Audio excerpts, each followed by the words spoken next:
PKB sekarang, PKB-nya itu yang diambil, dicuri.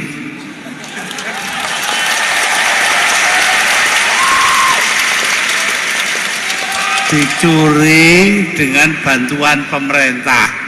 Dicuri dengan bantuan pemerintah. Kena karma Gus Dur, SBY tak boleh baper jika Menkumham sahkan Demokrat versi Muldoko. Beberapa hari terakhir ini, Indonesia dihebohkan dengan masalah internal Partai Demokrat. Rame, ricuh, dan baru saja Kepala Kantor Staf Presiden KSP Muldoko terpilih sebagai Ketua Umum Partai Demokrat dalam Kongres Luar Biasa atau KLB. Kubu kontra Agus Harimurti Yudhoyono atau AHY Jumat 5 Maret 2021. Saya tak akan membahas tentang detail kericuhan tersebut, biarlah itu menjadi urusan internal Partai Demokrat. Yang akan saya bahas dalam artikel ini adalah karma Gus Dur yang akhirnya menimpa SBY. Begini penjelasannya. Dulu saat SBY menjadi Presiden RI, terjadi konflik di tubuh Partai Kebangkitan Bangsa atau PKB yang tak kunjung selesai. Saat itu Gus Dur selaku Ketua Dewan Syuro PKB yang sah memecat Ketua Dewan Tanfidz DPP PKB yang dijabat oleh Muhaimin Iskandar atau Caimin. Atas pemecatan itu, Muhaimin akhirnya mengajukan gugatan secara resmi ke PN Jakarta Selatan. Dari sinilah akhirnya terjadi dualisme kepemimpinan dalam tubuh PKB. Pertama adalah PKB KH Abdurrahman Wahid alias Gus Dur. Gus Dur akhirnya menggelar Muktamar Luar Biasa atau MLB di Ponpes Al Asriyah Parung Bogor. MLB ini menghasilkan keputusan Gus Dur sebagai Ketua Umum Dewan Syuro PKB. Sementara Ali Masykur Musa menggantikan Muhaimin sebagai Ketua Umum Dewan Tanfidz dan Yeni Wahid tetap jadi sekjen. Kepemimpinan kedua adalah PKB Muhaimin yang menggelar MLB yang lebih mewah dari MLB Parung di Hotel Mercure Ancol.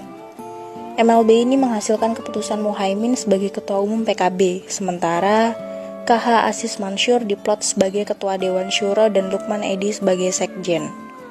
Sampai di pembahasan ini jujur saya tidak respect pada kelakuan Muhaimin. Jasinfo PKB itu dideklarasikan oleh para Kiai NU. Salah satu dari Kiai NU itu adalah Gus Dur yang merupakan paman dari Muhaimin, jadi Caimin ini keponakannya Gus Dur. Muhaimin dipecat Gus Dur, harusnya ya sudah terima saja. Jika Muhaimin masih ingin berkiprah di dunia perpolitikan ya silahkan bikin partai sendiri di luar PKB. Bukannya malah bikin PKB tandingan, mengkurang ajari Gus Dur seperti itu. Jadi di mata saya Caimin ini memang tidak punya unggah-ungguh, tak tahu cara memperlakukan orang tua yang sudah banyak berjasa dalam kehidupan dan karir politiknya. Apalagi Gus Dur adalah bapak bangsa. Tragisnya, SK atau Surat Keputusan Menkumham Menteri Hukum dan HAM yang saat itu dijabat oleh Andi Matalata selaku Menteri di Kabinet Indonesia Bersatu, Presiden SBY justru mengesahkan Muhaimin sebagai Ketua Umum Dewan Tanfidz DPP PKB sesuai dengan Keputusan Menkumham RI nomor M 02 UM 0608 tahun 2005, tertanggal 8 Juni 2005. SK itu juga mengesahkan Lukman Edi sebagai Sekjen Dewan Tanfidz DPP PKB. Entah ada permainan apa di balik ini, semua saya juga tidak tahu dan tak mau tahu.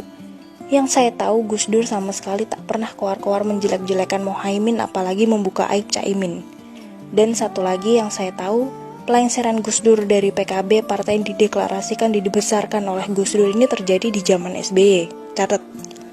Lalu jika sekarang kita diperhadapkan pada carut-parut di internal Partai Demokrat yang akhirnya memunculkan nama Muldoko sebagai Ketua Umum Partai Demokrat hasil KLB yang kontra pada kepemimpinan AHY anak SBY, disitulah saya langsung teringat pada Gus Dur yang sudah menerima perlakuan sangat menyakitkan di zaman pemerintahan SBY.